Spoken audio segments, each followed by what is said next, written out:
माता की जय, भारत माता की जय, भारत माता की जय। बहुत खुशी हो रही है कि वापस इंडिया पहुंच गए हम safe and sound. Without the intervention of prime minister Modi it won't be, आज हम आपके सामने खड़े नहीं हो रहे होते। भारत के लिए सोमवार की सुबह एक बड़ी डिप्लोमेटिक जीत की खुशी लेकर आई है।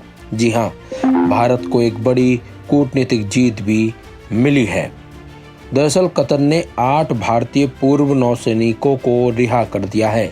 ये लोग जासूसी के आरोपों का सामना कर रहे थे और इन लोगों को मौत की सजा सुनाई गई थी। हालांकि भारत के दखल देने और अनुरोध पर उनकी सजा को कतर के अमीर ने पहले ही कम कर दिया था और उम्र कैद में बदल दिया था। वहीं अब विदेश मंत्रालय ने बताया कि सभी भारतीय नौसैनिकों को रिहा कर दिया गया है और इनमें 7 पूर्व नौसैनिक भारत भी लौट आए हैं।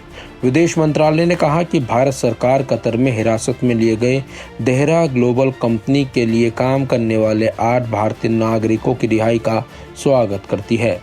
उन 8 में 7 भारत लौट आए हैं। हम इन नागरिकों की रिहाई और घर वापसी को सक्षम करने के लिए कतर राज्य के अमीर के फैसले की तारीफ करते हैं। तो इसी बीच भारत लौटने पर पूर्व नौसैनिक अधिकारियों में से एक ने कहा कि प्रधानमंत्री नरेंद्र मोदी के हस्तक्षेप के बगैर उनकी रिहाई संभव नहीं थी। उन्होंने दिल्ली एयरपोर्ट पर लैंड करने के बाद भारत माता की जय के नारे भी लगाए। सभी पूर्व अधिकारियों ने पीएम मोदी और कतर के अमीर का धन्यवाद भी किया। एक पूर्व अधिकारी ने कहा कि उनकी रिहाई बिना भारत सरकार की कोशिशों के मुमकिन नहीं थी।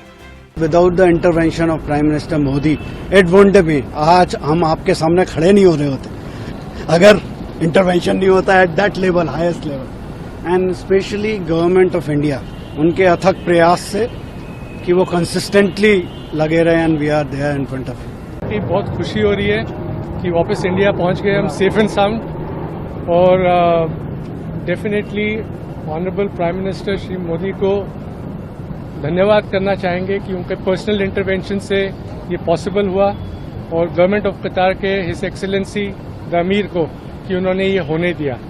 एंड बस यही बोलना चाहेंगे। Thank you very much. We have waited almost 18 months to be back in India. We're extremely grateful to the Honorable Prime Minister, Shri Narendra Modi ji. It certainly wouldn't have been possible without his personal intervention and that equation with the Emir of Qatar. I think we are grateful to the Government of India, the bottom of our heart, for the every effort that has been made, and this day wouldn't have been possible without it. Grateful indeed. Thank you so much.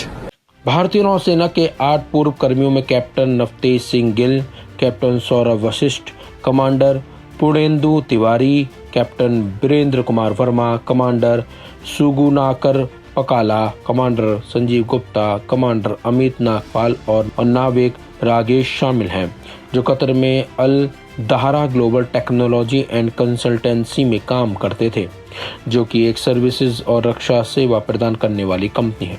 आपको बता दें, बीते साल 1 दिसंबर को Dubai में COP28 शिखर सम्मेलन के मौके पर प्रधानमंत्री नरेंद्र मोदी और कतर के अमीर शेख तमीम बिन हमाद अल थानी के बीच बैठक के बाद पूर्व नौसैनिकों की सजा को कम किया गया था।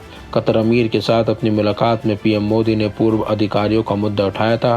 पूर्व नौसैनिकों के मुद्दे पर विदेश मंत्री एस जयशंकर ने भी उनके परिवारों के सदस्यों से मुलाकात की थी और उन्हें संभव मदद का आश्वासन दिया था और आखिरकार पूर्व नौसैनिकों की वतन वापसी भी हो गई है।